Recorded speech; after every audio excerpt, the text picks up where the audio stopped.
ભરૂચ જિલ્લામાં રાજકીય ભૂકંપ સર્જાયો છે.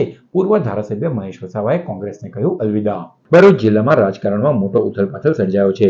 મહેશ વસાવાએ કોંગ્રેસ પાર્ટીમાંથી રાજીનામું આપી દેતા સ્થાનિક રાજકીય વર્તુળોમાં ભારે ચર્ચા જાગી છે. મહેશ વસાવાએ તાલુકા પંચાયત અને જિલ્લા પંચાયતની તાજેતરમાં યોજાયેલી ચૂંટણીમાં ઉમેદવારોની પસંદગી પ્રક્રિયા સામે ગંભીર આક્ષેપો કર્યા છે. તેમના જણાવ્યા મુજબ ઉમેદવારોની પસંદગી દરમિયાન સોદાબાજી થઈ હતી, જેના વિરોધ રૂપે તેમણે પક્ષ છોડવાનો નિર્ણય લીધો છે. રાજકીય રીતે મહત્વની વાત એ છે કે ચૂંટણી પહેલા જ છોટુ વસાવાના પુત્ર મહેશ વસાવા કોંગ્રેસમાં જોડાયા હતા. તેમના કોંગ્રેસ પ્રવેશને આદિવાસી વિસ્તારમાં પાર્ટી માટે મોટી રાજકીય સફળતા માનવામાં આવી હતી. મહેશ વસાવાએ આ નિર્ણય બાદ ભરૂચ જિલ્લાના રાજકારણમાં નવા સમીકરણો ઊભા થાય તેવી ચર્ચાઓ તેજ બની છે. હવે તેઓ આગામી સમયમાં કઈ રાજકીય દિશામાં આગળ વધશે તેના પર સૌની નજર ટકેલી છે. શું આપણે કોંગ્રેસમાંથી રાજીનામું આપી દીધું છે, એ વાત સાચી છે? બિલકુલ સાચી વાત છે. મહેશભાઈ, એકદમ આપણે કોંગ્રેસમાંથી રાજીનામું આપવાનું આપણે કારણ શું? એકદમ નથી.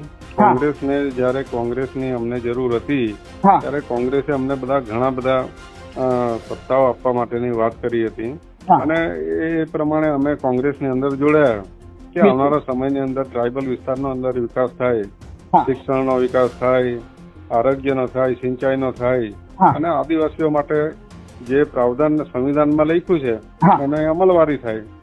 અને એ લોકોએ જવાબદારી આપણને કીધું હતું કે ઝઘડિયા વિધાનસભા અને ડેડિયાપાડા વિધાનસભા તમારે પૂરેપૂરી સત્તા તમારી રહેશે. જેને ટિકિટમાં લડાવવાના છે, ભલે એમાં જૂના કોંગ્રેસી સાચા માણસ છે એને લડાવશું, બીટીપી માંથી આવેલા બધાને લડાવીશું, પણ આ લોકોએ એક તરફી કરી નાખ્યું. એમાં ક્યાં સ્ટેટ લેવલથી એ થયું છે, જિલ્લા લેવલથી થયું છે, જિલ્લા પ્રમુખ અને આવા જે એમના મિલી ભગત હતા, અમે નેત્રંગવાળાનો ઉલ્લેખ કર્યો છે. બિલકુલ. શેરખાન પઠાણો આવીને આવી સોદાબાજી કરે છે. એ લોકો ટિકિટો બધા નબળા ઉમેદવારોને આપી કોંગ્રેસમાંથી અને આમ આદમી પાર્ટી સાથે સોદાબાજી કરીને ત્યાં ગાડી એને જીતાડી આપ્યા.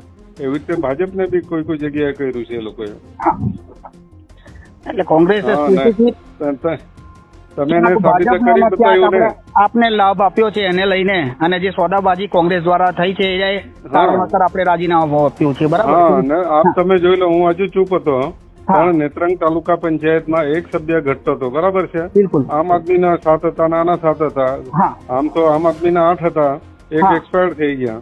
પછી આ કોંગ્રેસે શેરખાન પઠાણે આ ભાજપને સપોર્ટ કર્યો.